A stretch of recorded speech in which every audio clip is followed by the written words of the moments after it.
Vive le roi Malo. Histoire écrite et illustrée par Écoute mon histoire.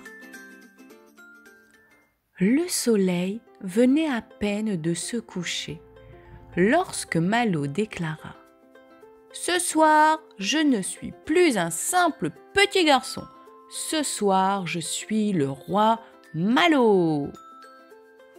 Dans sa chambre, les jouets et les peluches semblaient l'observer avec curiosité. Malo avait tout planifié. Il attrapa sa couronne en carton doré qu'il avait fabriquée à l'école, la posa sur sa tête et monta sur son lit, qu'il transforma en un trône royal. Il prit son épée en plastique et frappa doucement le sol pour attirer l'attention de ses peluches. Sire Ourson, Dame Lapinette, Général Tigrou et tous les habitants de ce royaume, écoutez-moi. Ces peluches, éparpillées sur le tapis, semblaient attendre ses ordres. Il commença par Sire Ourson, son fidèle ours marron. Sire Ourson, je te nomme chevalier du roi. Tu seras chargé de protéger le royaume contre tous les dangers. Prends ton poste à ma droite. Malo plaça l'ours sur une pile de coussins en guise de siège d'honneur. Puis, il se tourna vers Dame Lapinette, son lapin rose aux longues oreilles. Dame Lapinette, tu es ma conseillère. Ton rôle est de me guider pour que je prenne les meilleures décisions. Installe-toi ici, près du trône. Dame Lapinette fut posée délicatement sur le bord du lit, bien droite. Enfin, Malo attrapa son tigre en peluche qui semblait toujours être prêt à bondir. Général Tigrou, tu es le chef de notre armée. Prépare nos troupes pour repousser les monstres qui nous menacent aux frontières.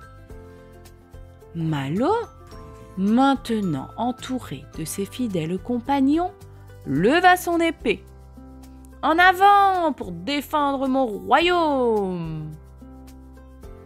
Il sauta du lit et se mit à imaginer une bataille.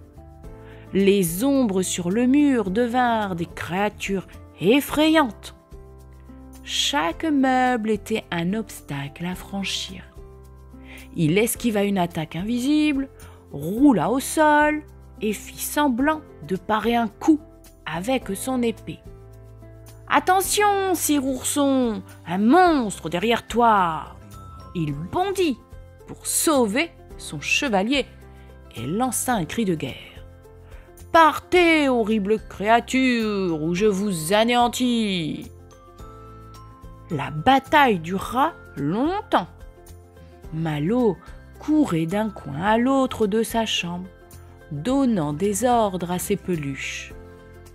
Parfois, il prenait une pause pour encourager ses compagnons imaginaires. « Général Tigrou, tiens bon, nous sommes presque victorieux !»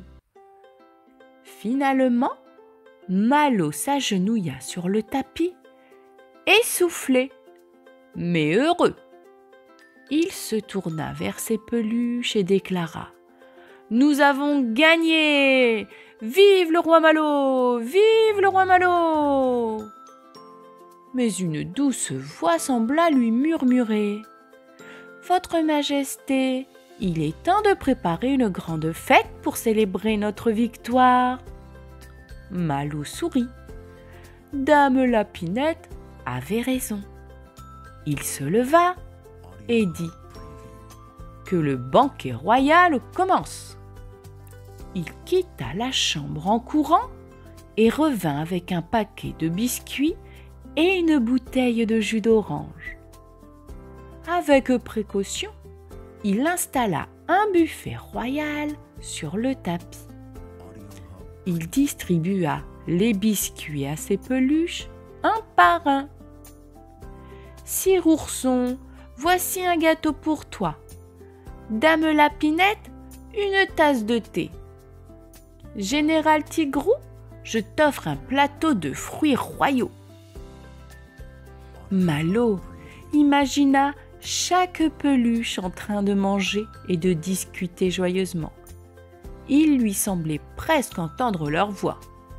Sire Ourson parlait de sa bravoure. Dame Lapinette riait de plaisanteries imaginaires et Général Tigrou félicitait tout le monde pour leur courage.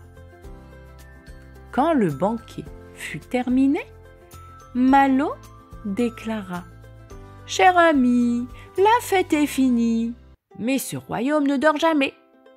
Dame Lapinette, veillez à ce que tout soit prêt pour demain. Général Tigrou, assurez la sécurité pendant la nuit.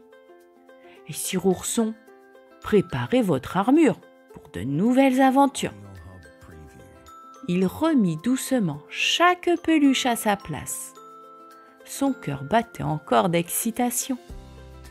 Avant de poser sa couronne sur sa table de chevet, il murmura « Ce soir, j'étais le roi, et demain je le serai encore. » Sous sa couette, Malo s'endormit avec un sourire. Dans ses rêves, il était à la fête d'un immense royaume magique où ses peluches prenaient vie pour l'accompagner dans ses aventures encore plus grandes et plus merveilleuses. Ainsi s'achevait une soirée royale, mais Malo savait qu'il vivrait encore des milliers d'autres aventures, car dans son royaume, tout est possible.